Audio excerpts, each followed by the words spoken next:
महाराष्ट्र ही भूमी संतांची शूरवीरांची आणि परंपरेची ही ओळख आपल्या महाराष्ट्राची। इथे प्रत्येक सण हा केवळ उत्सव नसतो, तो असतो भावनांचा, एकोप्याचा आणि संस्कारांचा संगम।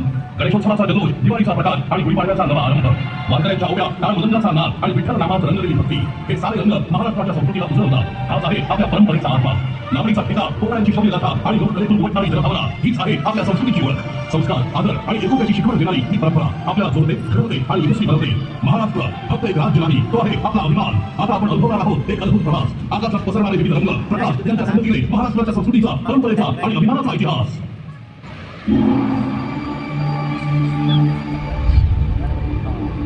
आता विश्वात देवे येणे वाजज्ञे दोषावे, दोषोनी मज द्यावे पसाय दान हे। विश्वकल्याणाचे पसाय दान मानणाऱ्या ज्ञानेश्वर माऊलींचा हा महाराष्ट्र, ज्ञानेश्वरीच्या माध्यमातून भगवद्गीतेचा अर्थ सर्वसामान्यांना सांगणाऱ्या माऊलींचा हा महाराष्ट्र, भागवत धर्माचा पाया रचणाऱ्या ज्ञानेश्वर माऊलींची ही 750वी जयंती। दुरितांचे तिकडे जाऊ विश्व स्वतः सूर्य बाबू म्हणणाऱ्या ज्ञानेश्वर माऊलींना विनम्र अभिवादन।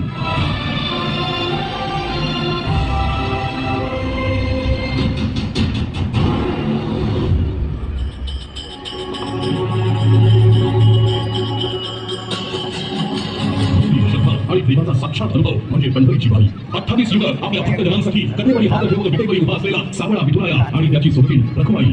वारकऱ्यांच्या अंतःकरणात बसलेली ही भक्ती शब्दात मावणारी नाही। विठुनामाच्या जयघोषात मनाला मिळते शांती आणि आत्म्याला मिळते समाधान। पंढरीच्या वाळवंटी भक्त आणि भगवंताचं नातं अधिक घट्ट होतं। ही केवळ पूजा नाही, ही आहे निस्सीम श्रद्धेची अनुभूती। ज्ञानोबा गजरानं चालणारी लाखोंची वारी, काळ मृदंगाचा गजरा अखंड नामस्मरण करत वारकरी निघतात पंढरीच्या दिशेने। ना थकवा ना तक्रार, फक्त एकच आस विठुरायाच्या दर्शनाची। हाती भगवी पताका, मुखी द्वयाचे अभंग आणि मनात भक्तीचा महासागर। वारी म्हणजे केवळ चालणं नाही, तो आहे प्रवास श्रद्धेचा। इथे श्रीमंत गरीबाचा भेद नाही, नरनारीचा भेद नाही, इथे सारेच समान, सारेच वारकरी त्या विठुरायाचे।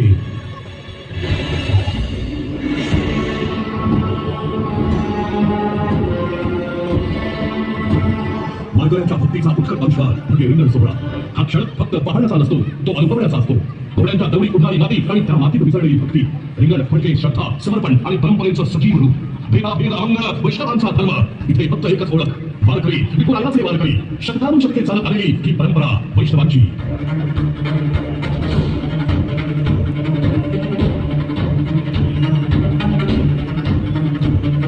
हिंदवी स्वराज्य हवे ही दोषींची इच्छा।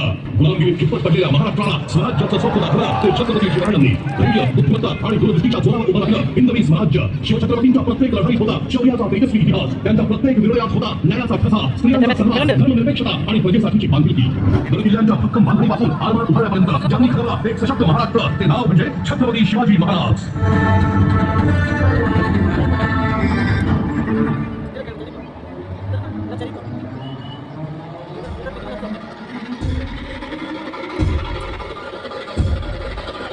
ढोल ताशा हा केवळ वाद्यांचा गजर नाही, तर तो आहे महाराष्ट्राच्या अस्मितेचा हुंकार, महाराष्ट्राच्या शौर्याचा आणि भक्तीचा जागर। गणपती बाप्पाच्या विसर्जनात असो किंवा शिवजयंतीच्या मिरवणुकीत ढोल ताशाचा हा गजर थकलेल्या मनालाही पुन्हा उभं करण्याची ताकद ठेवतो।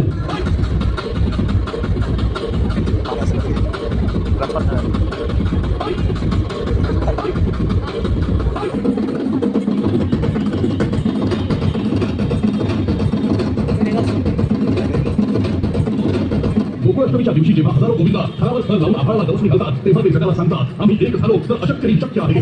एकीचा बळ आणि जिद्दीचा कळस म्हणजे आमची प्रतिनिधी। श्रावणांच्या सरीं सोबतच येतो हा गोकुळाष्टमीचा लोकोत्सव। हा केवळ खेळाचा थरार नाही, तर हे आहे महाराष्ट्राच्या ऐक्याचं दर्शन।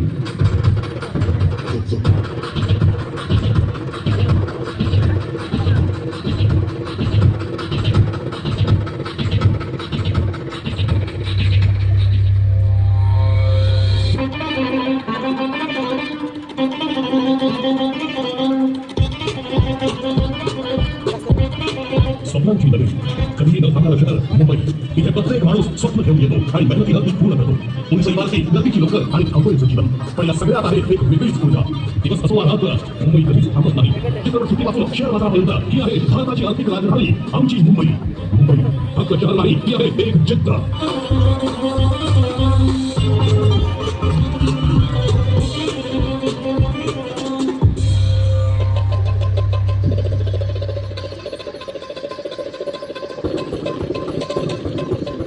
महाराष्ट्राच्या मातीत रंगांचा गुलाल जेव्हा उधळला जातो आणि ढोलकीचा ठसकेबाज आवाज खुंटतो, तेव्हा एका क्षणात काळजाचा ठोका चुकतो, कारण ही आहे आपली लावण्यवती लावणी।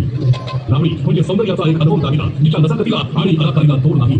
कधी शृंगाराचा ओठ होऊन वाहणारी तर कधी वीर रसाची तलवार होऊन तळपणारी ही लावणी म्हणजे मराठी संस्कृतीचा सर्वात देखणा आविष्कार.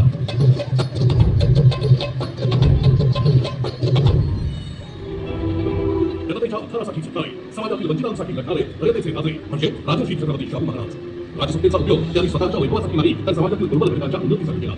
शिक्षण हेच खरं स्वातंत्र्य हे ओळखून त्यांनी आपल्या संस्थानात मोफत आणि सक्तीचं शिक्षण सर्वांसाठी खुलं केलं. अस्पृश्यता, जातीभेद आणि अन्यायाविरुद्ध त्यांनी ठाम भूमिका घेतली. भारतामध्ये आरक्षणाची संकल्पना सर्वप्रथम प्रत्यक्षात आणणारे ते अग्रदूत ठरले. समाजातील मागासवर्गीयांना न्याय मिळावा ही त्यांची प्रामाणिक धडपड होती. राजर्षी छत्रपती शाहूंचा प्रत्येक निर्णय हा समानतेसाठी, न्यायासाठी आणि मानवतेसाठी होता.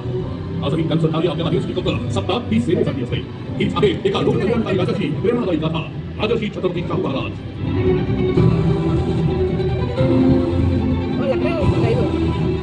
अंधारातून प्रकाशाकडे येणाऱ्या एका क्रांतिकारकाचा प्रवास म्हणजे महात्मा ज्योतिराव फुले. त्यांचं नाव घेताच डोळ्यांसमोर येते ती शिक्षण, समानता आणि सत्यासाठीची लढाई. त्या काळात समाजात स्त्रियांना आणि खालच्या जातींना शिक्षणाचा अधिकार नव्हता, पण ज्योतिबांनी हे अन्यायकारक वास्तव बदलण्याचा निर्धार केला. त्यांनी भारतातली पहिली मुलींची शाळा सुरू केली आणि स्त्री शिक्षणाची ज्योत प्रज्वलित केली. त्यांच्यासोबत सावित्रीबाई फुले यांनी या लढ्यात मोलाचं योगदान दिलं. सत्यशोधक समाजाची स्थापना करून त्यांनी समाजातील अंधश्रद्धा, जातीभेद आणि अन्यायाविरुद्ध आवाज उठवला. त्यांचं कार्य केवळ सुधारणा नव्हतं तर एक सामाजिक क्रांती होती. हा आहे एका महान समाज सुधारकाचा प्रकाशमय प्रवास, महात्मा ज्योतिराव फुले.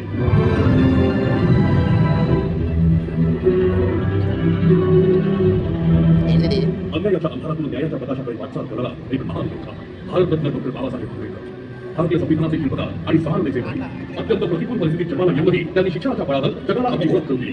कोलंबिया विद्यापीठ आणि लंडन स्कूल ऑफ इकॉनॉमिक्स यासारख्या प्रतिष्ठित संस्थांमध्ये शिक्षण घेत त्यांनी न्यायाची शिकवण घातली.